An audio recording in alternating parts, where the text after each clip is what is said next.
They shower them with unconditional love and acceptance by doing these three things. They say it.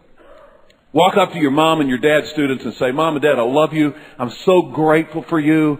I have your heart doctor right there just in case I just keel over. Grab your kids every day. I love you. I think you're awesome. Can't wait to see what God's going to do with you. Say it. Say it with affection.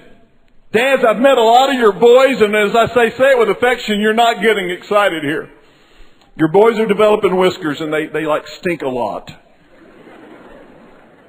But dads, if you're having a hard time doing this, I have a great suggestion. Go down to Home Depot, buy some wood, build a bridge, and get over it. Okay?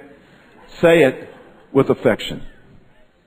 And say it when they blow it. Before you walk up to them and say, your mama brought you into this world, I'm taking you out now. You know what? I learned about the love of God from my dad. I received Christ in jail when I was 17. I'll never forget driving home drunk one night. I pulled into the driveway. My dad was a sergeant in the Marines, 6'4", 225. You never messed with him. I pulled into the driveway and the light was on. It was 2:30 in the morning. My parents never waited up for me.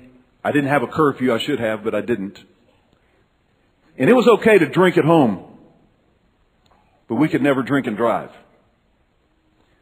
And I pulled into the driveway, and I don't really remember driving home, but I pulled into the driveway. My parents' light was on. I walked in. My dad was standing there in his boxer short, hair's messed up. Obviously, he had been asleep, but he's not now. I don't know if you've ever had a moment where your whole life passed before your eyes, but my dad saw the condition that I was in, and he began to weep. And he said, Son, I love you. I'm so glad you're home. I'm so proud of you. And he began to hug me, and he kissed me, and he helped me get undressed, and he tucked me in. Son, I love you. I'm proud of you. I'm glad you're home. He gets to the door. Son, I love you. I'm proud of you. I'm glad you're home. He turns out the light. He walks down the hall. I think to myself, I've driven up to the wrong house. Thought this was my dad. The next morning at breakfast, I love you. I'm proud of you. I'm glad you're home. Can't believe you're my kid.